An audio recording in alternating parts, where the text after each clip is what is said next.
All right, well, tonight, instead of the normal, usual funny cold open we're going to do, or would usually do, let's just introduce our brand new theme song. Let's do it. Tag, tag, tag, tag, tag, tag, tag, tag. Tagline, tagline, tagline, tagline, tag, tag, tag, tagline, tagline, tag. Fat. That was badly timed. Whatever. Apparently it's a popular trend right now to say the name of your show as lyrics to your theme song. So that's what we were trying to do, because we are the Cinefanatics, and this is the tagline. It is Wednesday night at 8 p.m. Central Time. That means it's time to talk some movie news. My name is Robert Adams. I am Chris Adams. Yay! We got through it, and it wasn't awkward at all. Let's keep going. Fat. God. Oh man. Thank y'all for watching. Commentating Nerd, being a commentating nerd, is saying that technically that was a cold open. Technically, that was a cold open that you guys did there. Yes, it was. Good night, Al. But it was a cold open with a warm introduction, right? Yeah. We give you a cold open with the warm embrace of come sit down next to us and listen to us talk about movie news. Yeah. Because that's what we're all here for.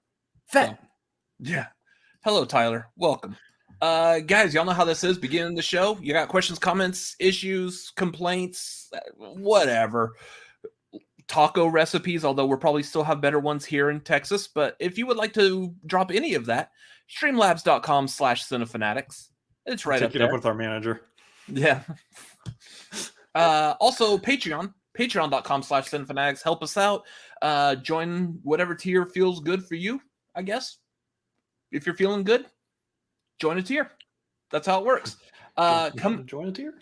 Yeah. Coming up for this on Tuesday, the 15th. So this coming Tuesday, the day after Valentine's Day, we will be doing our Patreon watch along. It's going to be of The Princess Bride. So that'll be the 15th at 7 Pacific, 10 Eastern. Yes, I got the times right. Cool.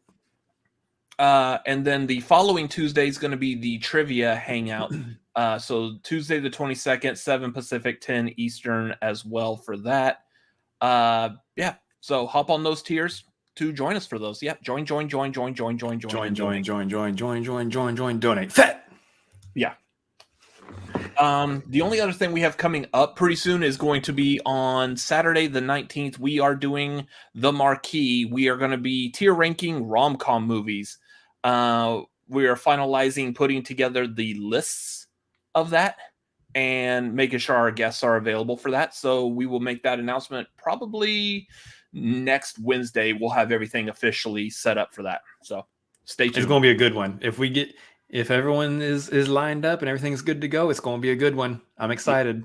It's going to be a lot of fun. Yeah. Yeah. Really eager for that. Yeah. Let me see. Anything else going on? I hurt. Yeah. I know you went to physical therapy today and you're doing much better. I still hurt though. Yeah. Oh. Anyways, thank you for everyone who's donated, whether it was during that 24-hour stream or continue to donate either to us here or on Chris's Twitch stream at twitch.tv/ChrisAdamsMLP. All of that is helping him be able to feel better and continue his medical stuff. So, and to function and have a life and all that. Why is my window not scrolling? There we go. Sounds like a personal problem to me. It was. I fixed it. Just needed to lube up the browser. I don't know. That didn't make any sense. Wow. We're diving in there. We're just diving straight in. I was trying to make a joke about something. It just it didn't work. Anyways, my past week has been fine. Whatever. Okay. Cool. Have you watched any new movies this past week? Did I? I want to say I did, but maybe I didn't. I know I just finished one like right before. I'd like to go back and refer to Letterboxd. According to Letterboxd, I haven't seen anything since I watched Easy A. Okay. But this week's been a week, so you know. I've been doing a lot of Twitch streaming, so there's that. It's been kind of keeping me from being able to watch any movies. By the time I'm done, I usually just want to putz around with some YouTube videos and then go to bed. Putz? Like, you said putz around? Yeah, you putz. Make something of it. A 1940s like TV sitcom called, and they want their script back. Our dad is old. What do you want from me? I get stuff from him. Putzing around. Are we allowed to putz around on YouTube? Do people want to see that? If y'all want to see us putz around on YouTube, make sure you hit that subscribe button down below. Context is everything. Context is everything. Hit that like button. If we get over 250,000 likes, we'll putz for 2 hours live stream. Malcolm, pretty sure she would drop me immediately if I did that. Yeah. Just go in there singing. I want to see all you guys putz around. All right, play the intro again. Yeah, no. Putz, fet. Yeah. I think I've continued my trend of needing to watch rom-coms for the upcoming marquee. And instead, I'm watching horror movies because, that's just me. What, middle ground? Is there a middle ground there? Like a horror, like a romantic horror movie. I told you Warm Bodies. Yeah. That is interesting. I wonder, like, that would be fun to make a list of and put that, like, on Letterboxd or something. Horror romance? Yeah. I'd just be curious how many movies actually fall in that category. That would be cool. So over this past week, I've caught up. I completed watching all of the Purge movies. So I watched the first Purge and the Forever Purge, and then I made a list ranking all of the Purge movies that's currently on my Letterboxd, letterboxd.com, Robert Adams MLP. Follow me. Yeah. I also did like the Alien and Predator, ranking those. And I've got other lists that I'm probably going to be working on throughout the week. So I'm trying to up my lists on there just for fun. I also knocked out the second Fear Street movie, so I've got one left to go, which I'll probably do here in a couple of days. Ooh. I watched, and I'm surprised I haven't gotten to this yet. I watched the sequel to the Rocky Horror Picture Show. The sequel was called Shock Treatment, and it was just, It was put on by the same people, like Richard O'Brien, who played Riff Raff in Rocky Horror. He wrote Rocky Horror, and he also wrote Shock Treatment, all the music, everything for it. It's the same director, Jim Sharman. But it just, I don't know. I felt kind of weird by it, but the thing is I also felt weird like the first time I watched Rocky Horror Picture Show, and I was like, this movie's just and now I absolutely love the Rocky Horror Picture Show. Yeah, this was me when I first heard you were watching a sequel to Rocky Horror Picture Show. I was like, wait, a what? Yeah. Caddyshack 2? Yeah, it's called Shock Treatment. So. Hello, Tori. So yeah, I watched that. That was just and then right before this stream, I finished watching Nightmare Alley, the remake, the new one. I get why there's a lot of people who love it. I like the neo-noir thriller aspect of it. It was really slow paced for me. There wasn't enough that was like constantly grabbing. And I felt like there were times where I was watching and I was wanting to nod off. But then like a certain scene was happening and I'd be like, ooh, this is interesting. And I watch it and then it just kind of like dropped off and I was like, eh. Yeah. I have not seen The Ritual. I'm trying to remember. That sounds familiar. I've seen The Right. The Ritual, the 2017 film. Oh, this is a Netflix movie. Netflix. Interesting. Yeah, starring Rafe Spall. Huh. That's Andy Serkis. Yeah. I might check that out if it was pretty good. So, anyways, that's all I've watched this past week. Yep. There's a lot that we got to talk about as far as these Oscar nominations go. So, yeah, there is. Do we just want to go ahead and jump into the news? This is going to be the fastest we've ever jumped into news during a tagline. We are 10 minutes into the stream. I mean, we could do this. Hey, we watched the last episode of Book of Boba Fett. Here's the review. Fett. Yeah, it was good. It was like essentially like a live action cartoon. It really felt like it had like every like the past this episode fun Star Wars. Yeah, this episode and the one last week really did feel like live action cartoon type of situations. But I like that. I liked how they did it.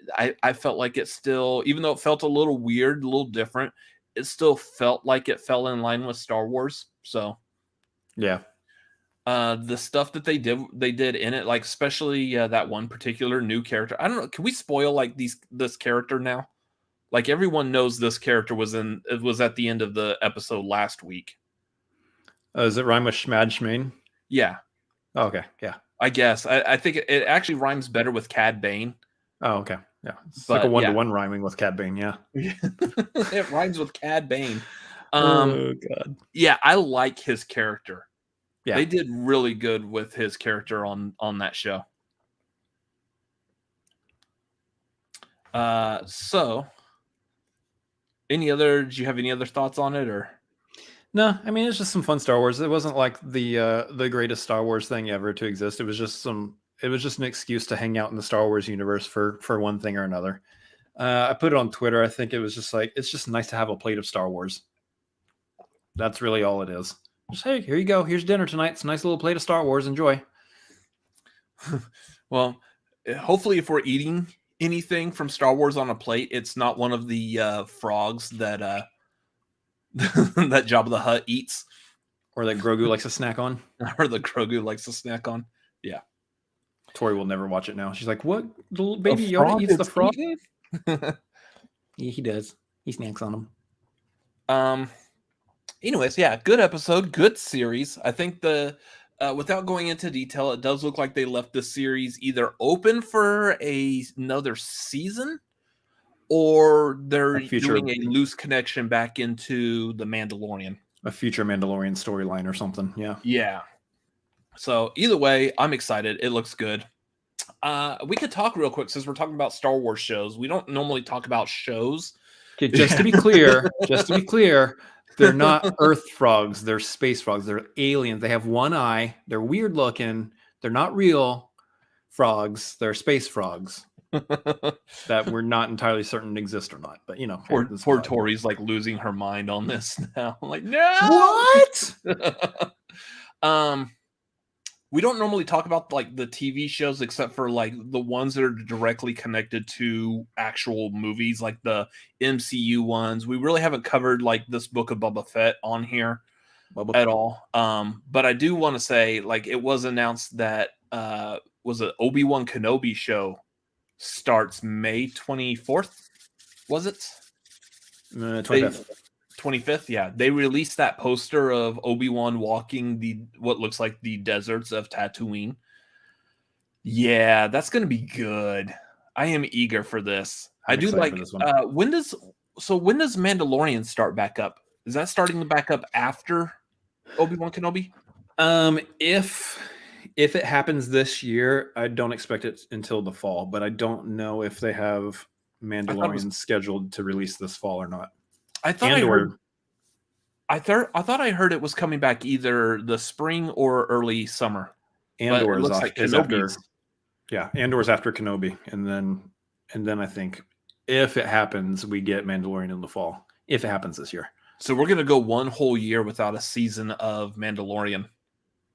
Pretty much. That's what kind of Book of Boba Fett filled in the gap for. It was like another chapter of a book of the Mandalorian or whatever. Mm-hmm.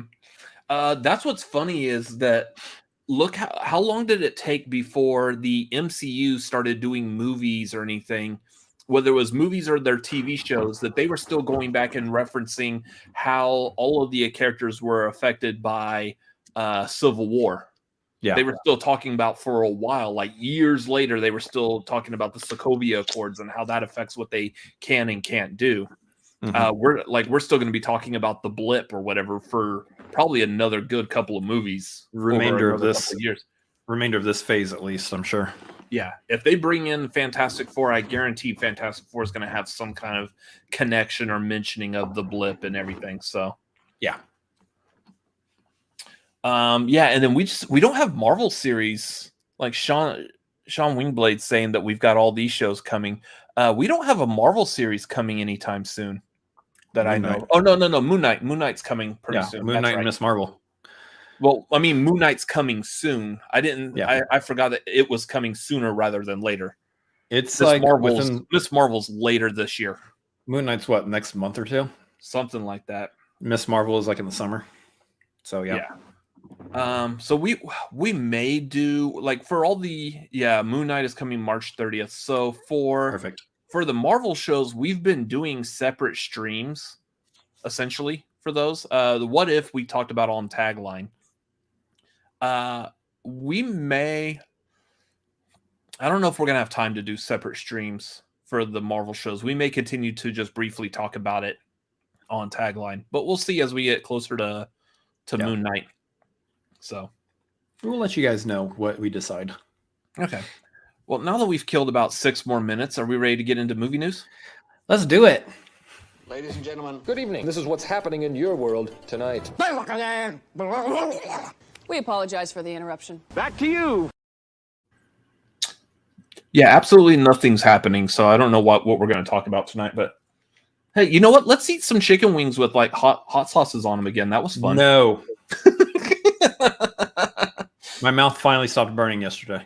What was that joke? What was the joke I made on your Twitch stream yesterday that we're going to talk about the Oscar nominations tonight? I'm like, I'm going to eat the bomb for every time Tick Tick Boom gets snubbed. Yikes. That's going to be a couple of times at least. There's a couple of things in there that should have gotten it. Anyway, we'll get to that here in a minute. Do not hold Andrew Garfield responsible for your lack of intestinal fortitude. I don't. He got nominated. Yeah, right. All right, so let's talk about some box office real quick. We'll just go through the top 10, let you know what's hanging out in the top 10 and what's going on. Can we guess what number 1 is this week? This is funny. So we actually set up the expectation last week. We were wondering if Moonfall or Jackass was going to be able to beat Spider-Man, and knock Spider-Man off of number 1. If I remember correctly, I believe Spider-Man has been dethroned from number 1. But I don't think it's Moonfall. Did Jackass take number 1? Well, so last week, I think I was saying that Moonfall was going to kind of release around the 3rd or 4th spot. I think that's what I was saying. Mm-hmm. Replay. No, okay, we don't have time for replay. Yeah, it was probably going to be somewhere around there. It's not the 3rd or 4th spot. So number 1, guys, is Jackass Forever, because of course it's Jackass. It's a beloved franchise. Yeah, and I think that's where I was gonna call it, just because Jackass was already a very well-known IP. It's been like over 10 years since the last Jackass movie. People are wanting to laugh and be silly again, so yeah, that makes complete sense. Yeah. So Jackass is number 1. Moonfall actually made it to number 2, which actually kind of surprised me a little bit because I thought this was going to be one that people are going to look at and be like, this looks so stupid. Mm-hmm. A lot of general audiences would be like, no, we'll wait for home release or something, streaming, whatever. Nope. People were going out for it. I mean, so here's the thing. Jackass opened at number 1 at 23 million. Pretty good. Because I'm sure that's probably around close to about the budget of the movie. Who knows? I actually don't know if this thing says. It doesn't say what the budget is. Okay. Anyway. No. Go back. There we go. Moonfall opened to 9,800,000. So it's a really small opening. But that means Spider-Man No Way Home is under Moonfall. Made less money than that. Spider-Man No Way Home at number 3 made 9,500,000. So it made $300,000 less than Moonfall. So Moonfall barely beat it. Which tells me that everyone was listening to Saturday Night Live and decided not to go see Spider-Man again because that's causing COVID. Yes, Spider-Man is causing COVID. But at number 4, dropping from the number 2 spot, is Scream. Still in there. Of course it is. It's only been out for a little bit. Number 5, Sing 2. Number 6, The King's Man. Number 7, Redeeming Love. Number 8, American Underdog. Number 9, The 355. And number 10, Licorice Pizza. There's some other movies that got released this week, but they didn't end up in the top 10 when they were released. And I think one of them got a small release. Looks like it was one of those more indie flick, Oscar baity type movies that I don't even think got Oscar nominated, so it doesn't matter. I'm curious to see if after this next weekend, if any of the Oscar nominated movies kind of kick back up into the top 10, especially if they're still in the theater, 2, if they get re-released this weekend into the theater just to get those votes. I mean, you got a few back up. You got a few. So, I mean, I'm looking at this list. Belfast is at number 17 and it was at 21. Nightmare Alley was at 11. It's at 16. So it went down, but Nightmare Alley real quick though, is that one, does it still capitalize off of the black and white showings that they have right now?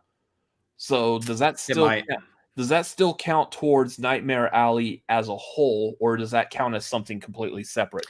I think it would count towards it as a whole, at least based on the tracking that I'm seeing for like Box Office Mojo and all that. It would count towards it probably as a whole. Okay.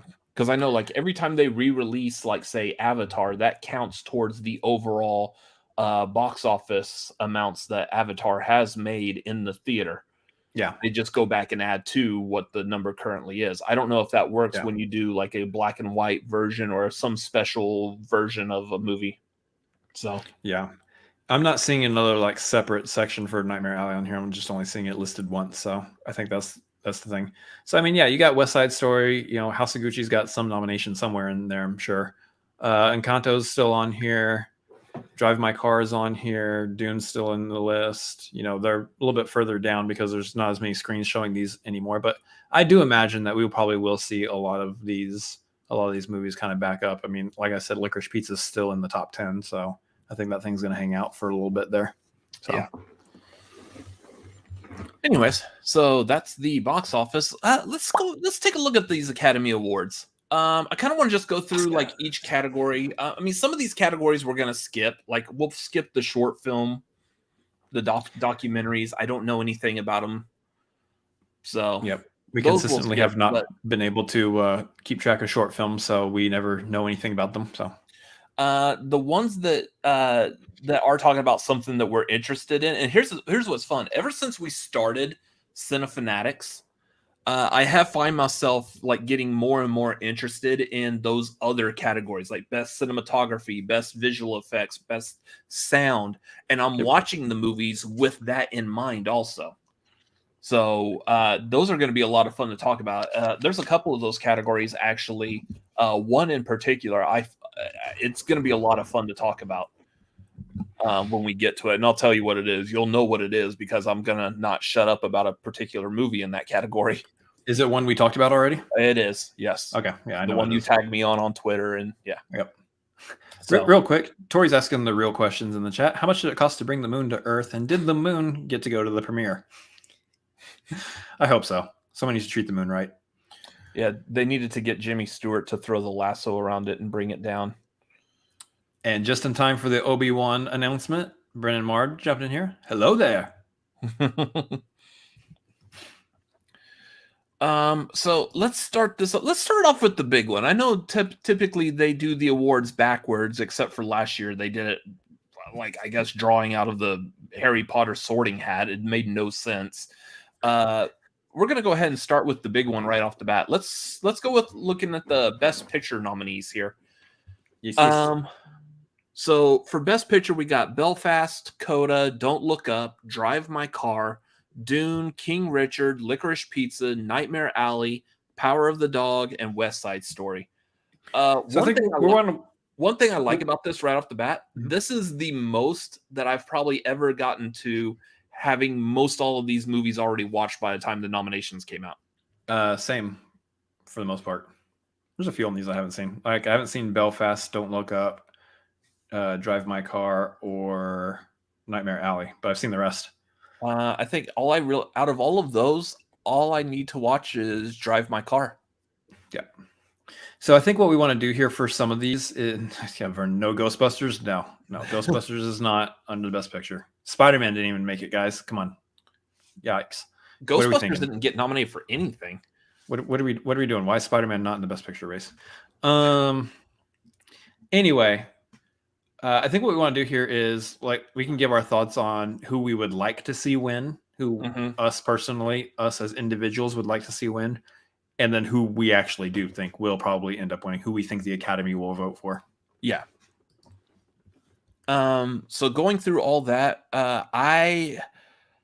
who I want to see win, I want to see Coda win. Out of all those movies, I want to see Coda. I believe the Academy is going to give it to Power of the Dog.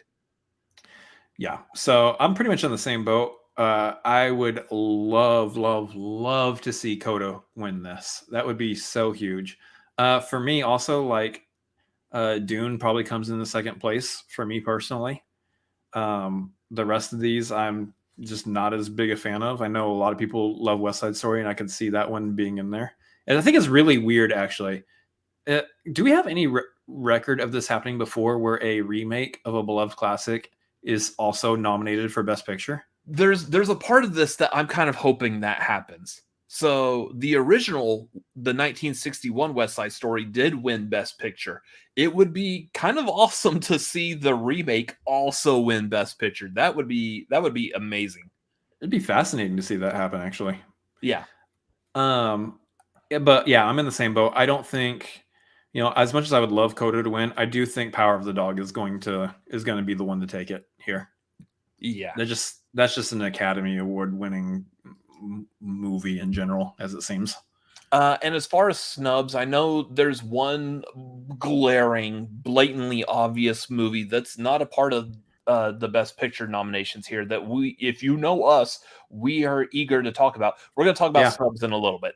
In the Heights. Yeah, In the Heights wasn't for anything. That's so weird. Anyways, Best Director, we got Kenneth Branagh for Belfast. The really good director who directed Drive My Car. Oh, you're not even going to try it. Not even going to try. So Ryusuke Hamaguchi. Okay, it actually doesn't look like it was that bad. Somebody butchered it, but Yeah, probably. And I'm sorry for butchering that, but I mean, damn white people. I know we don't know how to pronounce foreign names. We're just Kenneth Branagh. Kenneth Branagh. Paul Thomas Anderson for Licorice Pizza, Jane Campion for Power of the Dog, and Steven Spielberg for West Side Story. Wait, do you see that other name on the list? What other name? Fett.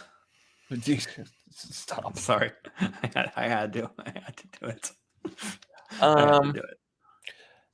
Here's the thing, like, I would want like Steven Spielberg to win. And I also, like, I'm not a big fan of, I didn't like Belfast that much, but I do like the idea of Kenneth Branagh directing it, because if y'all don't know, Belfast is basically a autobiography of him as a kid growing up in Ireland during the Troubles. So I would kind of like to see him get an award for directing for his movie about his life, essentially. Yeah. But Jane Campion, she won the award in the Golden Globes. And like we said with Best Picture, more than likely they're going to give Best Picture to Power of the Dog. Most of the time, Best Picture and Best Director go hand in hand. So I would expect she's going to get the Oscar for it as well. I don't really have a horse in this race. I don't really care necessarily which one of these directors wins it. Just because, again, I haven't seen Belfast. I haven't seen Drive My Car. I'm not that big of a fan of Licorice Pizza. West Side Story, just as a story in general, doesn't do it for me. So, as a director, maybe I pull for Steven Spielberg here, but at the same time, I do think like this is going to be Jane Campion's one to lose here. I think she's got it. I think she's going to get the Best Picture and the Best Director here. Mm-hmm. So Best Actor, we got Javier Bardem for Being the Ricardos, Benedict Cumberbatch for Power of the Dog, Andrew Garfield for Tick, Tick, Boom, Will Smith for King Richard, and Denzel Washington for The Tragedy of Macbeth. That's a stacked group of actors. Yeah, this one's really stacked. Now, granted, out of all those movies, I've only seen 3 of the 5. I have not seen Being the Ricardos or The Tragedy of Macbeth yet. You've seen the other 3 also. Yeah. So out of those, of course, obviously we would want Andrew Garfield to win. Mm-hmm. I don't know if that's the way that the Academy's going to go, especially because Tick, Tick, Boom was not nominated for Best Picture. They're not really giving a whole lot of love to Tick, Tick, Boom this year. Yeah. So, I'm going to think, I will probably say the more than likely will go with either Will Smith or possibly Denzel Washington. So here's the thing. I also same boat. I want to see Andrew Garfield win it. I think him as Jonathan Larson was amazing. I think he did some really, really amazing work. I mean, if you go back and you watch that therapy sequence, holy crap. Just him in general for that will be amazing. There's a couple things that work here. As Tim brings up, yes, there's a potential for a legacy Oscar for Will. This would be a good role for him to get an Oscar for finally, for all his time having been in various Oscar nominated roles and not having received an award for Ali. Huh? Didn't he get the Oscar for Ali? No, he has not won an Oscar. He never has. He's like the Leo DiCaprio of not getting an Oscar. Well, I could have sworn he got one for Ali. No, he's only been nominated. He hasn't won an award. Okay. Yeah. So he could get the legacy here for that, but at the same time, Denzel's going to do Denzel things. Dang. yeah, that's going to be huge. That's going to be huge. Oh, that's right. Ali and Training Day came out the same year. Okay. Yeah, Denzel's going to do Denzel things. Denzel gets nominated for awards. Denzel wins awards. Denzel is Denzel. Yeah. So we know he's got a good shot no matter what. Even if we haven't seen the movie, I know I can look at it. I can look at the trailer. I can look at his performance. I can go, Denzel's got a shot here. What do you say? Even if we haven't seen the movie, they're not allowed to win it unless we, the two of us. No, I'm talking about from my perspective. You silly. This you YouTube silly bean. channel that has you silly bean. Unless we watch it, he's not going to get it. Silly bean. Benedict Cumberbatch, I think, is one of the potential frontrunners here, though. Yeah. And that's something to keep in mind. I think if Andrew Garfield doesn't get it, it's either Will Smith or Benedict Cumberbatch next. Then it's Denzel. And then why is Javier Bardem on this list? I love him as an actor. He's a great actor, but why in the hell is he nominated for Desi Arnaz? Yeah. And maybe that's one of those, we need to watch the movie and we'll understand, but I don't know about that. When I'm looking at who do I want to play Desi Arnaz, Javier Bardem is not who I would have gone with. Now, maybe acting wise, he might be really good, but why do you say Cumberbatch like that? Cumberbatch? Yeah, you do say it weird. I say it with an accent. Benedict Cumberbatch. Why do you say it that way? Say what way? You're accentuating the H. It's really weird. It's not weird. Cool whip. Cool whip. Yeah, this is one of those, if Andrew Garfield was to win, I want someone to think of what's the wild, crazy, wacky thing that I can do. I will do this if Andrew Garfield wins, just for funsies. I will do another Da Bomb wing. Oh, jeez. Curious, Tim, who do you think is the best? Who did you think the best performance of the year was? Curious. See if we agree or not. Let's go to Best Actress. This one's going to be interesting because I haven't seen any of these movies yet. Same. Tori said get a face tattoo. Get a face tattoo. No. Oh, that's okay. right. Yeah. Okay. Yeah. I do actually agree with this. I do think that Nicolas Cage should be in there instead of Javier Bardem. I'm not as big a fan of Pig. The movie didn't connect with me as much, but damn it if Nicolas Cage did not act the hell out of that movie. So I'll ask Tim, because Tim very likely has seen both of these movies. How does his acting in Pig compare to his acting in Mandy? Because I know that one was very Nicolas Cage-esque, but it was also very drama, heartfelt, emotional acting. So, while we get to that, Best Actress, we got Jessica Chastain for The Eyes of Tammy Faye, Olivia Colman for The Lost Daughter, Penelope Cruz for Parallel Mothers, Nicole Kidman for Being the Ricardos, and Kristen Stewart for Spencer. I would have to think Kristen Stewart is the front runner here. Again, we haven't seen any of these movies, but just looking like at the trailers, the pictures, what we have seen from it, I believe I would probably want to give it to Kristen Stewart for Spencer. That looks like that would probably be like the best well done. And a lot of these are portrayals of actual people. Yeah. Like, I don't know what The Lost Daughter or Parallel Mothers is actually about. So I don't know if these are just if these are real people that they're portraying. But the other three, Tammy Faye Baker, Lucille Ball, and Princess Diana, all real people. So yeah. I think he's more nuanced than Pig. Both are great, but I do think Pig is a better performance. Okay, yeah. Mandy is a little bit more off the wall. He did a fantastic performance in Pig. So yeah, I agree with that. I think he definitely should be in there for sure. So I just looking at least at the three that I do know are based off of real people, I would want to give it to Spencer. But something does need to be said. I don't know if it might come back up, but Jessica Chastain, the way that she looks as Tammy Faye Baker, oh my God.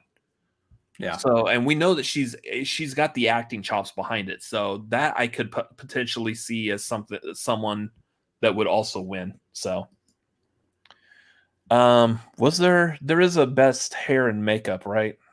Yeah. Yes. Okay. Tammy Faye is in that. Okay. So we'll get back to that here in a little bit. Yeah, I'm thinking Kristen Stewart is who I would pick and who I think the Academy's probably going to pick too. We also know that Nicole Kidman did win a Golden Globe for Lucille Ball. So we'll see if that plays into it. If the Academy votes alongside the same as the Globe, known as the Hollywood Foreign Press, I believe, does the Golden Globes. So yeah. Okay. Best Supporting Actor, we got Ciarán Hinds for Belfast, Troy Kotsur for Coda, Jesse Plemons for Power of the Dog, J.K. Simmons for Being the Ricardos, and Cody Smith-McPhee for Power of the Dog. That's one I believe it went to Cody Smith-McPhee in the Golden Globes. Yeah. I liked Ciarán Hinds. Probably his character in Belfast was probably one of like the most interesting ones.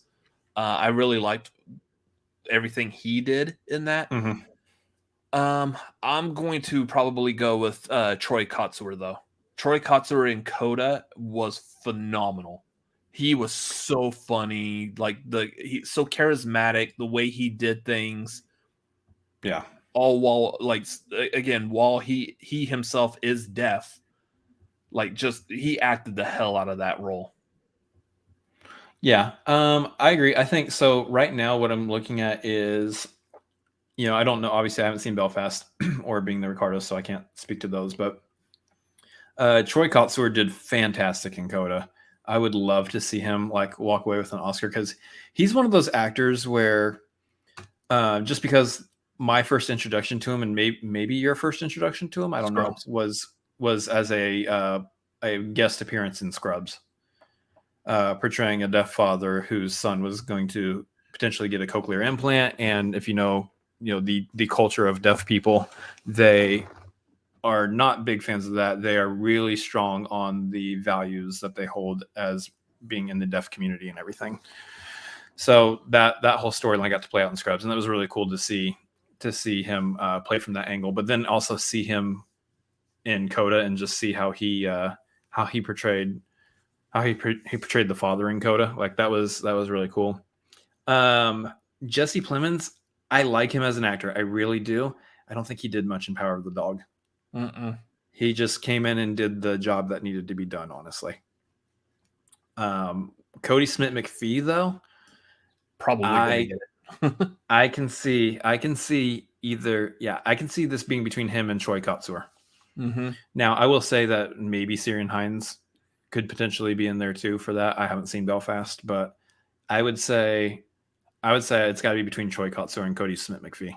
Yeah, I don't think Syrian Hines did enough to really separate. I still think that Troy Kotsur and Cody Smith McPhee they had better roles.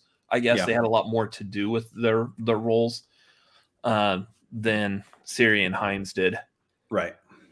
And then J.K. Simmons he's playing William Frawley, which was the actor who played Fred Mertz, the next door neighbor to Lucy and Ricky.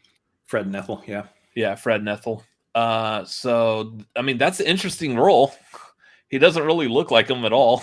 But it's interesting for him to be nominated for that role, too. Like, I guess how big of a role is that? I guess we'd have to see Being the Ricardos, but I don't know. I'm not really enthusiastic about it. Yeah. I'll watch it. I'll definitely get it watched before the Oscars. So, anyways, Best Supporting Actress. This has some really good ones in here. Yeah. We got Jessie Buckley for The Lost Daughter, Ariana DeBose for West Side Story, Judi Dench for Belfast, Kirsten Dunst for Power of the Dog, and Ingenue. Oh, okay. Ingenue Ellis. Yep. For King Richard. Sorry, I'm so scared about like mispronunciating names. Yes. And I usually don't know the pronunciation until they do like the actual Oscar awards and they announce it. Although I guess if I had actually watched the nomination video, they probably pronounce it correctly on that. Go thinking. Yeah, so on this one, there's a couple of them I feel. Again, obviously I haven't seen The Lost Daughter or Belfast, so I can't speak to those performances, but I will say, having seen The Power of the Dog, Kirsten Dunst, while there was definitely moments in that movie where she put forth a really solid performance, that one amounts to the same as her real life. Was it husband? Are they married? I think so, right? Are they married or who are married? Making the reference to Jesse Plemons. Yeah. They are married in real life. Yes. Okay. Yes. So it amounts to the same as her real life husband for me, where both of them came in and they did the job that needed to be done for those roles. For me, I think it's between Ariana DeBose and Ingenue Ellis. Ingenue Ellis put forth a fantastic performance in King Richard. She was like one of the ones where I walked away from that movie going, if she's not up for an Oscar for that, I'll be surprised. She is. Yeah. I would probably, I'm going to say I would give it to Ariana DeBose for West Side Story. I think that's the likely one. I know she got the Globe for it too, so we keep referencing that because we know that Golden Globes feed into Oscars in terms of what you should expect a lot of times. So, yeah. So these can be probably really quick as we get through some of the other ones though. Best Original Screenplay: Belfast, Don't Look Up, King Richard, Licorice Pizza, Worst Person in the World. Yeah, Worst Person in the World is Oscar nominated. That was the one I was talking about in the box office breakdown. Okay. Yeah. So Best Original Screenplay, I know that went to Belfast in the Globes. It probably is going to go to Belfast again in the Oscars. I hope so. I think this one should be. That's probably who I'm going to give it to. Although I will admit I do like some of the writing for Licorice Pizza. Some of the quips, the lines, the dialogue was really good, and that's what I would expect from a PTA movie. So, Wait, the Globes happened? I don't think I heard anyone talking about it. Yeah, they happened. They didn't really happen in front of everybody, but they happened. Yeah. I'm gonna guess you feel probably the same. Yeah, I'm with Belfast on this one. I think there's a chance that Don't Look Up gets something here, and people are going to be angry and riot about it. But I think Belfast should be the front runner here. Best adapted screenplay: Coda, Drive My Car, Dune, Lost Daughter, and The Power of the Dog. With what we've been talking about, The Power of the Dog being probably the front runner in terms of actually like getting the best picture, you have to believe that The Power of the Dog also is going to be a front runner in this category too. But I will argue, and I think you will too, that it's likely Dune is probably the better picture. Yeah, I think Dune is probably who I would want to see it. I mean, in all honesty, I think my order of preference is if Tick Tick Boom is nominated, I want them to win. If they're not nominated, then if Coda is nominated, I want Coda to win. Yeah. So I do want Coda to win for the screenplay as well, but I believe it's probably going to go to Dune, and I'm not gonna be disappointed if Dune wins that one. No, no, because I mean it was a fantastic adaptation. Yeah, given the fact that it's a massive book series, it's already been adapted for a movie once, so yeah, pretty good on that one. Yeah. Animated, best animated feature film. We got Encanto, Flea, Luca, The Mitchells versus the Machines, and Raya and the Last Dragon. This one's kind of stacked too. Yeah, this one's really stacked. I don't know Flea. Yeah, I don't know what that one's about. But I mean, for the most part, we've seen the other ones, except I haven't finished Luca. Yeah, Luca. I honestly I did not like Luca. I was really bored by Luca. Flea I haven't seen. Yeah, but we have seen Encanto, Mitchells versus Machines, and Raya and the Last Dragon, and those three are all really good. Yeah. So who I would like to see win it would be the Mitchells versus the Machines. I loved that movie. It was so good. I would like to see that one win. Who I think is going to win? It's very likely probably going to go to Encanto. Sorry, say that again. Encanto. Yes. Sorry, I say it with a white accent. Encanto. Damn white people. Yeah. So Encanto or Mitchells versus Machines, I think, are going to be the two front runners here. Even though I grew up in Texas, like you should be able. San Antonio. Jalapeno. Jalapeno. So Raya and the Last Dragon was really good, and I think it had a lot of really good themes and stuff in it. Mitchells vs. the Machines is a masterwork in an animated movie. But Encanto really hits a lot of really good themes that is just deeply connected with a lot of people. I would be surprised too if it's anything other than Encanto or Mitchells vs. Machines, but you're right, it might actually be Encanto taking the lead. Now here's the other thing. If Encanto wasn't a part of it this year, then I believe it would probably go to Raya. I believe it would still go to Raya over Mitchells versus the Machines. I want Mitchells versus the Machines to win, but Mitchells versus the Machines. So as Malcolm points out here, Encanto will get it because it's fresh in people's heads. That's probably part of it. That's probably possible. Mm-hmm. In that regard, I would say it's Mitchells versus the Machines over Raya and the Last Dragon. Raya was, I honestly keep forgetting that Raya was last year. Yeah. Because it just felt like it was so long ago. Yeah, it was at the beginning.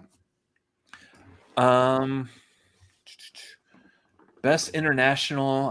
I don't know any of these, even though some of them are like Drive My Car, Flea, Worst Person in the World. They are nominated for other things. So probably Drive My Car is going to get that. Some of those, like I might come back because I know I'm going to watch Drive My Car.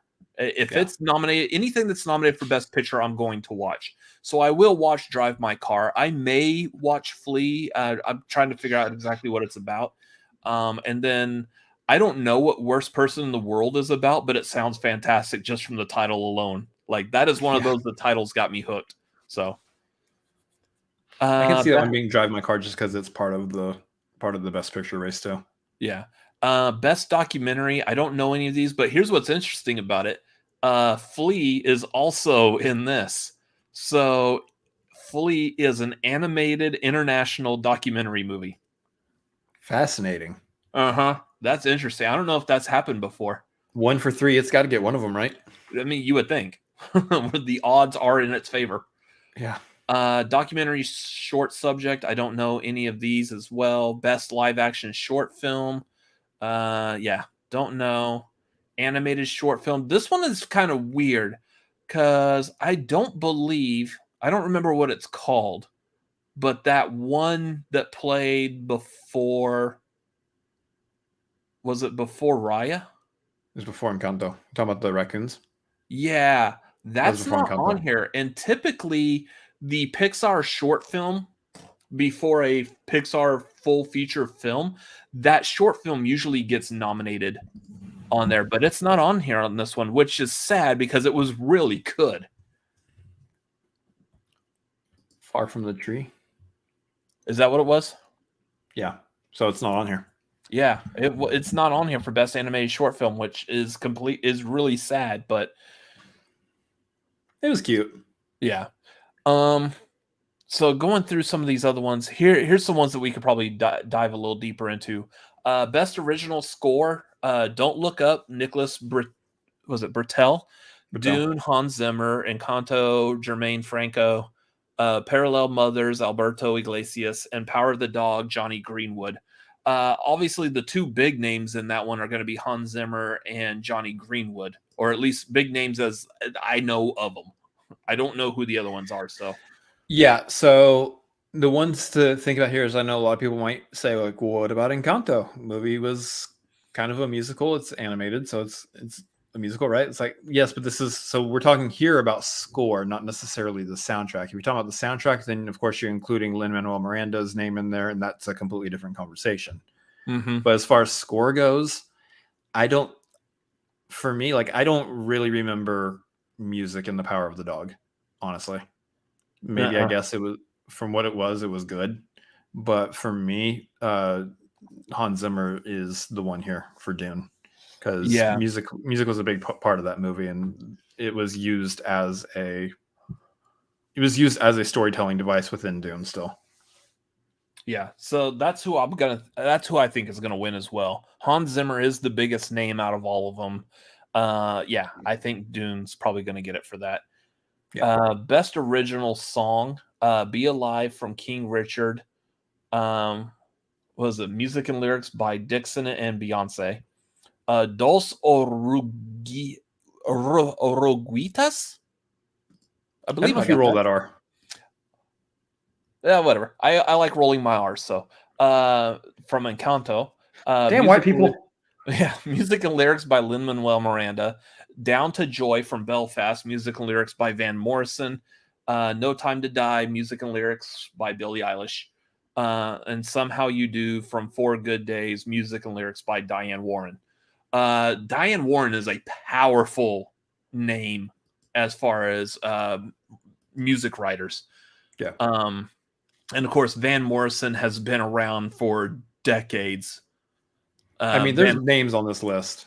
Yeah, there's a lot of big names, and you and I talked about that about this list already. And you were saying, even though I'm not familiar with her music at all, you were also saying it's probably going to go to Billie Eilish. Yep, she got the Golden Globe for No Time to Die. I can see it going to Billie Eilish completely. My thought is I would think it's going to go to any song that gets nominated from Encanto. Even though, like, they nominated the one that, like, seemingly it looks like on the internet, social media, Twitter, nobody cares about this particular song. Everyone's always talking about they're not talking about Bruno, whatever. We don't talk about Bruno. I wasn't actually trying to make a pun out of that, but it just naturally worked that way, and I like it, so I'm going to go with it. But yeah. That would be like, and I think this is what I said to you, that's like nominating any other song from Frozen except Let It Go. Like, that's what I say. Diane Warren is always a powerhouse when it comes to songs. So, yeah. I believe it's going to go to Encanto. You believe it's probably going to go to No Time to Die. Mm-hmm. And then there's also the song from King Richard that's done by Beyonce, so that's going to be pretty powerful. Yeah. Yeah. Well, first of all, it has a really good shot. Beyonce did it. Do not come from us, Beehive. Yeah. moving on. Best sound. Belfast, Dune, No Time to Die, Power of the Dog, West Side Story. I'm gonna give it to Dune. I feel like that's easy. Best sound. Yep. I think for all those, the one that makes the most sense there for me is Dune.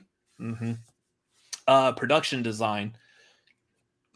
Dune, Nightmare Alley, Power of the Dog, Tragedy of Macbeth, and West Side Story. This one's a hard one too. Yeah, this one's pretty stacked. I mean, I could see it going to Dune, Nightmare Alley, or West Side Story. Power of the Dog, it's like a desert with like a little bit of forest. It looks like they shot it in the same place as they shot There Will Be Blood. So, Nightmare Alley had some great set decoration around like the actual carnival. The carnival site looked really good. Of course, Dune, you're trying to make entire planets. And then West Side Story was just like basically replicating how it looked at that time again. I would argue that this one, the front runner, is probably West Side Story. Just how everything looks and comes across. We're talking about the design of the production. I think this one is West Side Story, even over Dune. Yeah. Best cinematography, we got Dune, Nightmare Alley, Power of the Dog, Tragedy of Macbeth, and West Side Story. I'm thinking I probably want to give it to Dune. There was just some beautiful shots, and they knew what they were doing. When they put Denis Villeneuve to direct this, they knew what they were doing as far as like trying to make this movie. And I don't know who the cinematographer is on that. Greg Fraser. So I'm not completely familiar, but the only cinematographer I know off the top of my head is Deakins, and I love Deakins' work. So I would probably give it to Dune. I think that one's going to be Dune for sure. The other side of it is that I do think there's a potentiality for a Power of the Dog to get in there too. Because we're talking about like those landscape shots and all that. We're talking about, how the camera was used to inform certain situations and scenes in that movie. I think there's a lot there for Power of the Dog to actually take that one too. But I would probably say the front runner, even if just a little bit, even if a small margin, is probably Dune. Okay. Best makeup and hairstyle. Here's where we're gonna start getting into the movies that like typically don't get nominated for like best picture and stuff. Case in point, whatever. I can't speak. Coming to America, Cruella, Dune, Eyes of Tammy Faye, and House of Gucci. Of course, makeup for Tammy Faye and House of Gucci go to Tammy Faye and Jared Leto's character in House of Gucci because they're damn near unrecognizable. This is the one that Suicide Squad won for, right? Yeah. Yes. Okay, so knowing that this is the one that Suicide Squad won for, it's definitely going to be Coming to America. And well, here's the thing: not the dog Coming to America. The makeup in that was the same makeup that they did in the original Coming to America, primarily making Eddie Murphy and Arsenio Hall's characters like the ones in the barber shop. I could see that going to them. Not saying anything bad about the movie. The makeup on that was still just as good as it was in the original, if not maybe a slightly bit better. Because in the original, you're like, oh yeah, that's still Eddie Murphy. With the exception of, was it the Reverend? I think the Reverend was Arsenio Hall, and he was like damn near unrecognizable in the original and in this one. Yeah. But yeah, otherwise, I don't know. I could see it going probably any of them except Cruella. I don't know if the makeup, I would say, in Cruella is going to win it. I don't think makeup you get Cruella. I think hair you would get Cruella. I think hair maybe a little bit, but I think that one you're going with either House of Gucci, Eyes of Tammy Faye, or maybe even Dune, but not the other two. Yeah. Best costume design. This is where we're going to go with Cruella. But it's Cruella, Cyrano, Dune, Nightmare Alley, and West Side Story. I mean, I would say Cruella just because that's the entire point of that movie. It would make sense. How are you going to nominate Cruella for best costume, a movie about costumes, and not give that movie the best costume? That is the most ridiculous thought ever. Yeah, I could see Cruella being the one here, but I mean, also, West Side Story is big here, and Dune is big here. I don't know about Nightmare Alley. Cyrano it's weird that Cyrano's missed the boat on pretty much every other potential award that it could be up for here, but I don't know. I think I go with Cruella and then probably West Side Story next, and then maybe Dune. Yeah. Best film editing. Let's hold on to film editing for a second. We'll come back to that. Yep. Best visual effects. Dune, Free Guy, No Time to Die, Shang-Chi, and Spider-Man No Way Home. Better known as the list of movies that you actually would want to see nominated for awards that don't get nominated for awards. This is where they go. So we talked about this one. I think I started single-handedly narrowing it down. No Time to Die, no shot. No Time to Die gets the visual effects here. Shang-Chi is out next. Probably not. Then for me, it comes down to either Spider-Man or Free Guy, potential as the second place. I think Spider-Man does get knocked out here. I don't think it completely gets it. Free Guy, the entire movie is basically a special effect because it's a video game world. So you got to keep that in mind. And then you got Dune. Like I would normally have said Dune if Spider-Man wasn't on there. I think Spider-Man's got it. Spider-Man has it for the reasons of look what they did to bring back Doc Ock. To be able to bring back Doc Ock and Green Goblin. Not even. I think the makeup effects on that, the special effects to not makeup, the special effects to de-age. Why am I not thinking de-age them? Yeah, both Willem Dafoe and Alfred Molina. Yeah. I think they did very well with that. Not to mention that, like the way they made Doc Ock look. You go back and you watch Spider-Man 2, you can tell specifically the scene of Doc Ock climbing up the building while holding on to Aunt May. You can tell like when he's a CGI cartoon climbing that building versus this movie, you really can't tell.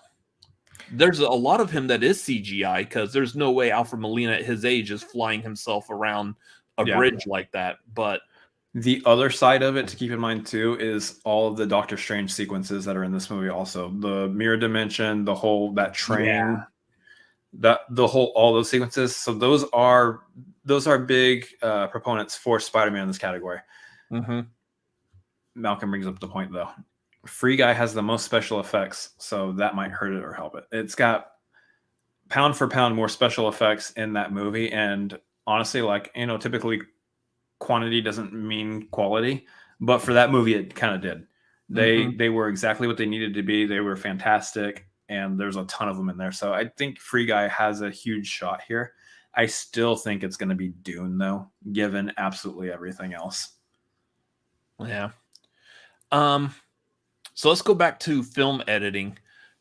This one I feel like, so we've got Don't Look Up, Dune, King Richard, Power of the Dog, and Tick, Tick, Boom. This one I feel like is very easy. And that's not my bias on it. I just think like when you actually look at it, Tick, Tick, Boom, the editing in that movie has like visual. If you don't know anything about editing, you watch Tick, Tick, Boom, you will understand film editing after watching that movie. Maybe. The idea, I think, is if you don't know anything about editing and you watch that movie, you didn't actually catch anything because you were so engrossed in how the editing affected the story. Yeah. Primarily, and I know this is the one that both me and Chris, when we were talking about Tick, Tick, Boom, and we've seen this now on Twitter as well, the number one thing that everyone is referencing is the therapy sequence, where they cut to Jonathan Larson and Caressa, them seeing it, and they intercut that with Jonathan Larson having an argument with his girlfriend Susan, and the way it was edited together was phenomenal. Like, it played so well. Even though I am a big fan of the song therapy without the interruptions of the argument, that's just when listening to the soundtrack, no big deal.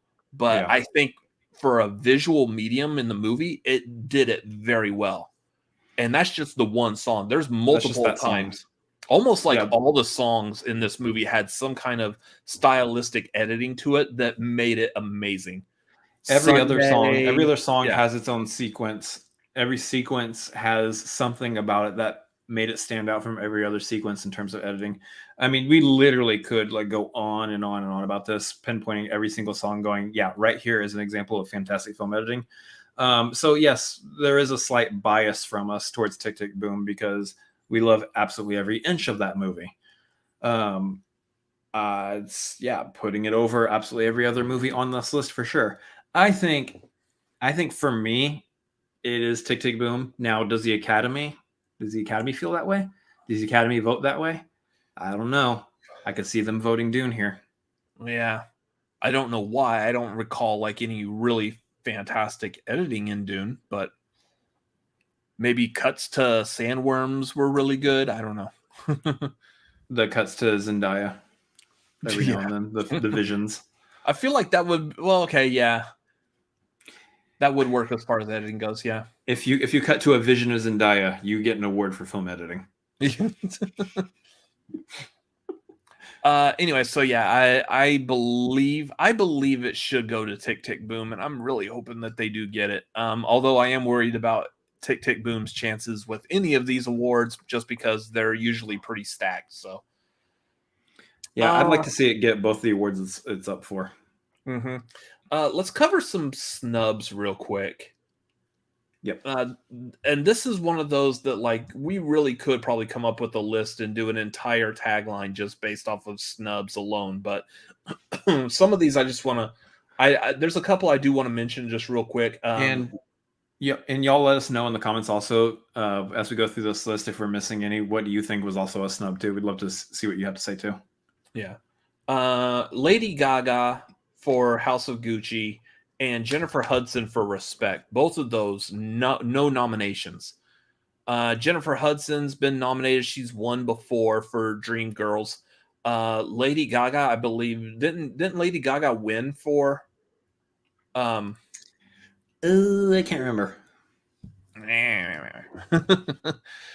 That's the thing. Like trying to remember this off the top of my head real quick. Accolades. So I mean, Lady Gaga won for, I believe, A Star Is Born, but yeah, that's what I was wondering if she got it for Star Is Born. Yeah, I think she got it for A Star Is Born. I don't believe that she was. I don't know if she won or not anything for like any of the Golden Globes or Critics' Choice Awards or any of the other awards. Academy Awards. She did not. So she did not win. She was nominated for A Star Is Born, but she didn't win. She did win the song for Shallow. That's it. Okay, that's what I'm mistaking it with. Okay. Mm-hmm. And then was it Golden Globes? Olivia Colman did beat Gaga. That's right. That's right. You got to remember Olivia Colman's speech. Come on. Can't forget that. Yeah. Golden Globes. She was nominated for House of Gucci. She did win for Best Original Song, Shallow as well. So, shut up, Tim. I thought y'all knew trivia. It's trying to come up with it like right now, specifically. Yeah, you got 15 seconds. Let's do this. Yeah. Let's see, is there anyone else I want to just? Jared Leto, also for House of Gucci, didn't get nominated. I hear like good and bad on that. Like a lot of people are saying like his makeup was fantastic, but his character was just like super annoying, and I've heard like a lot of bad things about his character as well. So, well, here's the thing, guys. If y'all want to talk about trivia, y'all can help us be better at trivia. If you join the Patreon and jump onto that $25 tier, you can hang out with us on a trivia hangout night and help us improve our trivia game. And then you can talk all the shit in the comments you want. Bradley Cooper did not get a nomination for either Licorice Pizza or Nightmare Alley. Granted, he didn't do a lot in Licorice Pizza. Didn't do anything in Licorice Pizza. It's so weird that he was like not even nominated for any awards for that at all. Yeah, so he was snubbed. Yeah, he was snubbed for all the acting awards for Licorice Pizza and Nightmare Alley. I did like him in Nightmare Alley. I thought his character was pretty good in that. Leonardo DiCaprio snubbed for Don't Look Up. I'm okay with this because he finally won the Oscar for The Revenant. Yeah, he doesn't need another one. Well, no, but like look at what he actually, if you haven't seen The Revenant,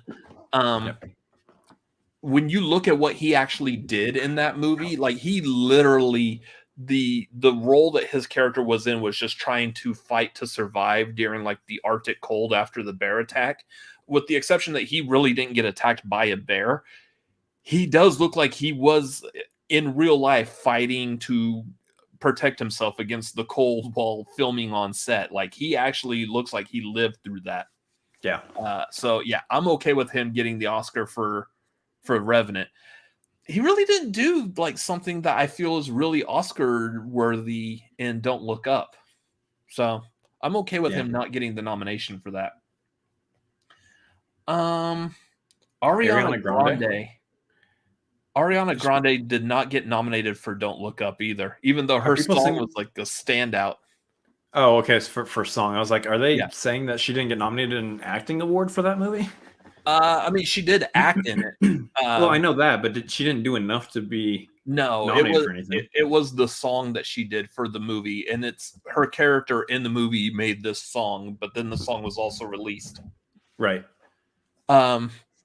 And I think that might go back to a part of the reason why a lot of people don't Look Up, because the song is the same thing too. Like in the song, she's like, "We're all stupid. You're not listening to real life. You're not thinking with your head. You're letting news media control you," type of stuff. That's what her song, the lyrics of her song are saying. Like, "We're all screwed. Thank you, dumb people," type of thing. So I believe that's probably why it didn't get nominated either. Just people, they don't like hearing that. We as a human race don't like being told, "Hey, you're stupid." Okay? So nothing to add to that? Cool. Nope. Just gonna let you sit in it. All right. So this one's actually really interesting. No nominations for Amelia Jones or Marlee Matlin for Coda. Amelia Jones should have gotten the Best Actress easily. Yeah. Amelia Jones is the one here that's the biggest standout for me, because the level of work that she put into for that role. So she didn't know how to sign. She didn't know how to sing. She didn't know how to, what else was she doing? Fishmongering. Fish. Well, that part's, I mean, you can study all that all you want, but the signing and the singing part, I'm pretty sure the people who are fishmongers would disagree with you on that. Yeah, but that's just like a day or two's worth of like, hey, let me watch you guys do your job. I'm pretty sure they would disagree with you on that. That's just a week's worth of, hey, let me watch you do your job and let me How about you don't talk about fishmongering because you don't know anything about it? Oh, I'm sure we're gonna lose our huge fishmongering audience market on our channel. Oh, look, we lost someone watching us. Darn. Here, I'm gonna give you the shirt to wear that says "I ass" on it the entire time during the stream. You lean forward a little bit. There you go. But no, the amount of work that she put in for what she did in the movie, specifically the signing and the singing. Mm-hmm. That is huge. And she did like in 9 months. Yeah, and she did so much more. She did so much more for that role than I think a lot of other actors do who do get nominated for roles. And I'm not going to speak to exactly what other people do and their methods and whatnot. But I think this one's actually kind of a big oversight for me in terms of the lead actress award. Yeah. And then you've also got Marlee Matlin, who played her mother in that movie. So Troy Kotsur got the nomination for Best Supporting Actor for playing her father. but nothing for her mother. And I think Marlee Matlin did a fantastic job with her character as well. And Marlee Matlin has also been nominated for Oscars before. In fact, I think she won. She did, but I can understand why this one isn't here. I don't really consider this necessarily a snub, in that she didn't really, if we're talking strictly based on the level of performance in terms of like emotional scenes, there wasn't a whole lot of like really emotional scenes involving her in the movie. There was more obviously involving both Amelia and Troy, which is why Troy is nominated and why I feel like Amelia should have been. Yeah. So Marlee Matlin did win Best Actress for Children of a Lesser God in 1986 at the Academy Awards. So yeah, she's won before. Yeah. Yeah. I agree. There was a lot more with the father than there was with the mother, but still, I think just the family's performance, at least between the daughter and the parents. Yeah. I love fishmongering. I'm out. All right, bye, Malcolm. Sorry. I'm so sorry. French Dispatch got That's no a big one. love. That's a big one. For me, that's production design. Why is that not listed under production design?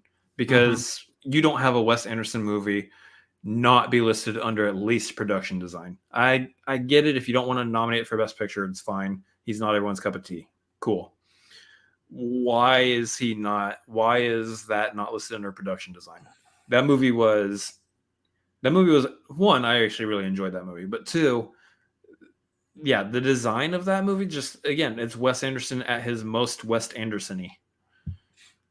That one should have been in there at least. I could see him also getting like a screenplay or something for that too. So yeah, it's odd that there was no love for French Dispatch like at all.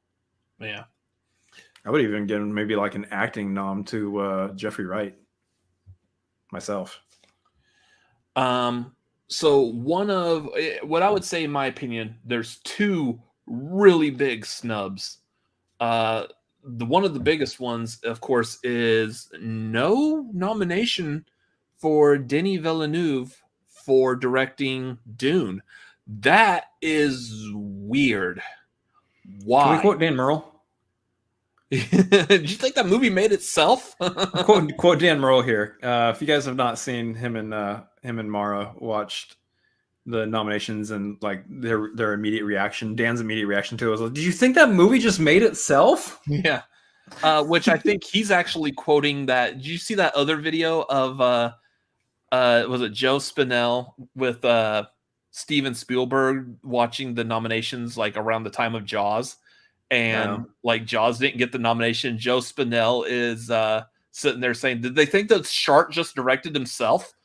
Yeah. For those of y'all who don't know, Joe Spinell was the mob boss that Rocky Balboa was working for at the beginning of Rocky. He was also the titular maniac in the movie Maniac. He said titular. Really? I'm 12. Move on. We know. Like Denis Villeneuve should have gotten that. Like, yeah, and it's gonna be really weird if like Dune wins Best Picture and then all of a sudden they're like, well, shit.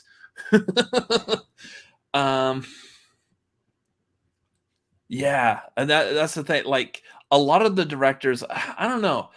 I don't know if I'm still like on board with like there being allowed to be 10 Best Picture nominees and only so few of like the directors.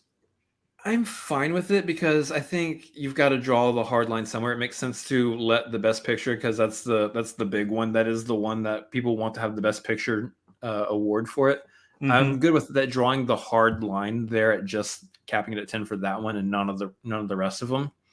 Because if you start letting in 10 directors, then you have to start letting in 10 Best Actors and 10 Best Actresses.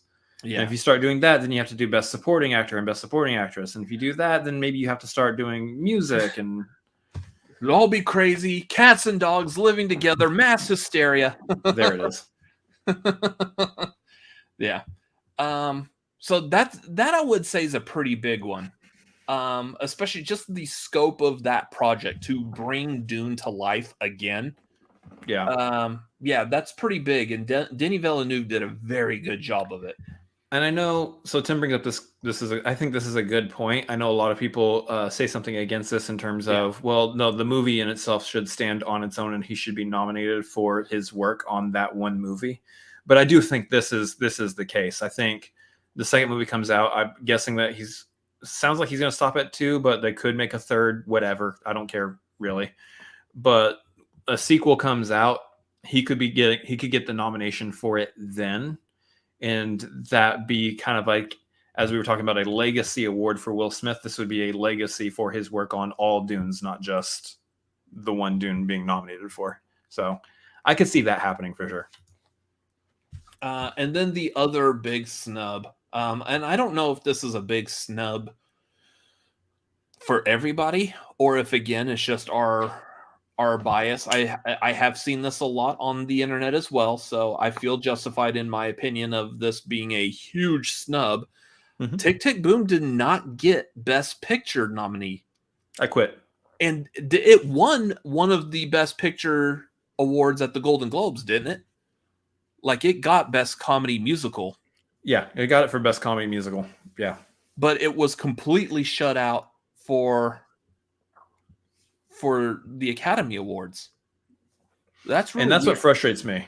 Because what frustrates me is I will actually go back and I look at both directors and Best Picture. For director, take PTA out of there, get rid of Paul Thomas Anderson, and put in Denis Villeneuve. It did not win. That's my one change. For Best Picture, get Licorice Pizza out of there and put in Tick Tick Boom. Oh, that's right. It did not win the Best Picture at the Golden Globes. West Side Story did. Oh. But, I mean, it was still nominated. It had a good shot. Oh, Andrew Garfield won, though. That's why I'm confused. I believe so. Yeah, Andrew Garfield won there. Yes. I remember. Yes. Andrew Garfield being did happy win about it, that. So, yeah. I still think, we're talking about theme. First of all, we're talking about a true life story of Jonathan Larson. He has a tragic story, but also a meaningful, powerful one. And then we're talking about how it's conveyed. It's conveyed in a meaningful and powerful way.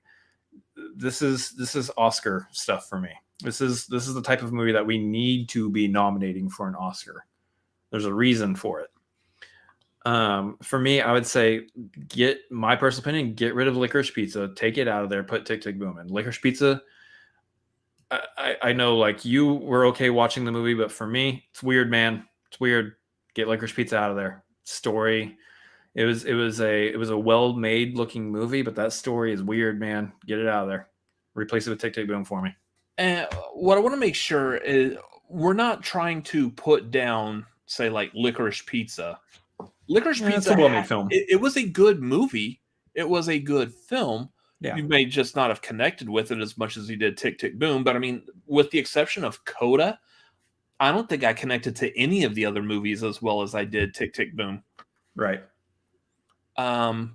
So yeah, I kind of agree that out of what is nominated there, other than Drive My Car, because of course I still haven't seen that yet. Yeah. That would probably be as of right now, I would say remove Drive My Car and replace that with Tick Tick Boom. But Drive My Car might end up being really good. There's a couple other movies in there I would say I would rather give it to Tick Tick Boom, but that's just my one little opinion. Nerd says that Nightmare Alley shouldn't be in there over Tick Tick, so maybe that's the case. But I still also understand why Nightmare Alley is in there. Because, again, it is beautifully shot. It's a gorgeous looking movie. It has a good story to it. It just wasn't my cup of tea. But yeah, part of me would just love to see Lin-Manuel get a award in some capacity, whether for Best Picture or if he was nominated for Best Director. Just get some kind of award for Tick Tick Boom for his first time out directing. I would love that. But so while we're still talking about Tick Tick Boom, there's a lot of those other awards that it also got snubbed. Of course, Lin-Manuel Miranda did not get a nomination for Best Director, which, again, like you said, that would have been great. Cool. Best Actress could have gone. I don't know. Alexandria Shipp, I guess, would be your best actress, but I don't think she did enough to really be nominated. The therapy scene, I would push it for her. Yeah, based on that scene. Between that and Come to Your Senses. Yeah, the Come to Your Senses shot scenes. But that also could be almost the same for what's her name? Vanessa Hudgens? Yeah. No. Although she just really didn't do much more rather than just being the person on stage singing with them. But some people just aren't going to get nominated for awards, and it's sad, but it's going to happen. Y'all know what I'm doing there. Yeah. He didn't know what I was doing. Yeah, because so best supporting actor. They could have also done a nomination for Robin De Jesus. Yes. Because his role in Tick Tick Boom was extremely powerful. We're just gonna go off on all Tick Tick Boom here. I know, that's what I'm doing. I'm just going through Tick Tick Boom could have gotten nominations in these other categories as well, including music. Tick Tick Boom is a musical, and I'm actually really surprised by how many musicals came out this year do not have a nomination for Best Original Song. Most of the musicals that came out did not have a nomination. I don't think you can give it Best Original Song, though, because all of those songs were written by Jonathan Larson. You can't give it Best Original Song. It would be maybe Best Adapted Song if that were a thing, but... Okay. I see what you're saying. Possibly. I mean, it's original as far as it was original to that work. Those songs are original to Tick Tick Boom. It's stage just production. Tick Tick Boom. Yeah, Tick Tick Boom wasn't a movie until recently. Yeah, but it's still original to it. I can understand why it's not under Best Original Song, though. I would love music somehow to be in there some way. I mean, something like nominating any Elton John song for Rocket Man or a Queen song for Bohemian Rhapsody. Those are not original songs. Those were originally done for sales of music and stuff. Yeah, they weren't done for this. While Tick Tick Boom is essentially a stage or a movie adaptation of a stage production, it's still the original song to that property. If that makes more sense. But I still don't think that's what they're talking about when they say Best Original Song. There may be still a thing with the crossover of it going from stage to screen, but so Tori brings up a point here. I can understand for a lot of reasons why Last Night in Soho isn't nominated for a lot of things. But at the same time, I, as somebody who enjoyed that movie thoroughly, thinks it should be as well. I think you definitely could make an argument for one of the two women to. You can make an argument for one of the two women to get it. You can make an argument for production design, cinematography. I would say even visual effects. You could even argue for that with the whole reflection in the mirror and all that. So I do think that there's a world where maybe if Last Night in Soho came out in a different year where some of these other movies didn't come out, then maybe you would see more love for it. Or maybe if it came out closer to the Oscar time, people would remember it more. So let's talk about potentially having an idea of the Cinefanatics will do their own award show, and this is we're gonna the Cines. I love that idea actually. We'll do the Cines, or we'll probably choose a better name for it. Hey, good job with your movie. Here's your Cine Award. Wait, I'm not on board with that. Nope. But I like the idea. We could do that after the Oscars or so. Give us a chance to be able to see most of these movies at least, and then we could actually do our own. Over the past year, here's what we would nominate, and that might be fun to do. Anyways, that's it for as far as snubs go. The Cinesticks. God, if we can eat churros the entire time. Yeah. Well, that sounds familiar. Cinnabons. I feel like we've talked about churros and Cinnabons, and it is getting awfully close to April 1st again. It is. Anyways, that's it. Unless we got anyone else wants to talk about something else, that's it for the news and stuff for tonight. So, anyone else want to talk about anything else? Yeah. Let's go ahead and start wrapping this up. So again, coming up pretty soon, if you're a part of our Patreon, if you're at the $5 tier, you can join us on this coming Tuesday, the 15th, 7 Pacific, 10 Eastern. We are doing the Princess Bride watch along. And then on the 22nd, if you're at the $25 tier, the Maverick tier, you could join us for our trivia hangout night. That's going to be the 22nd, also 7 Pacific, 10 Eastern.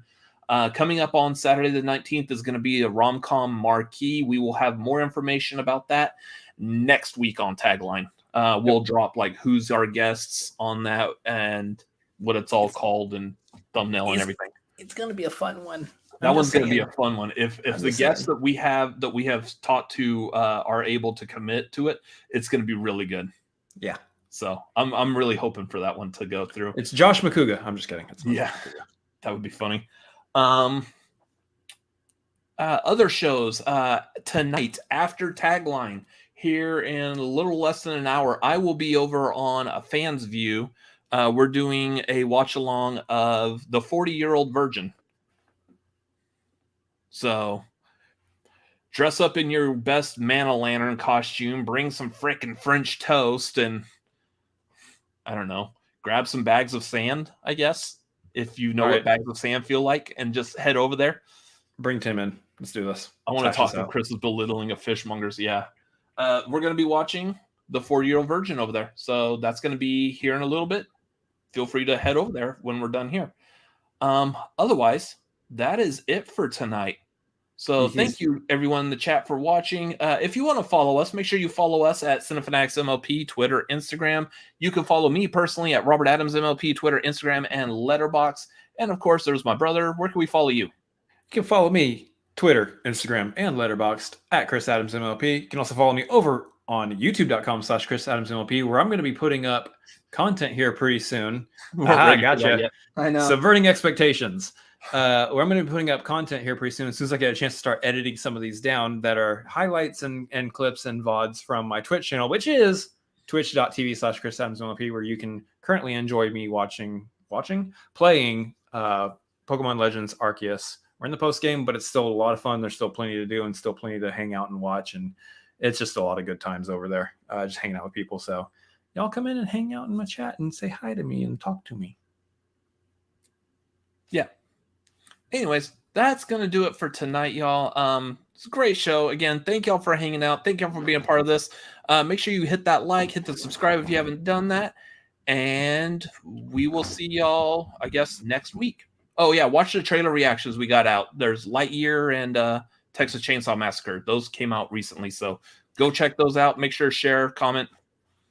And our final thought for the night. Fat!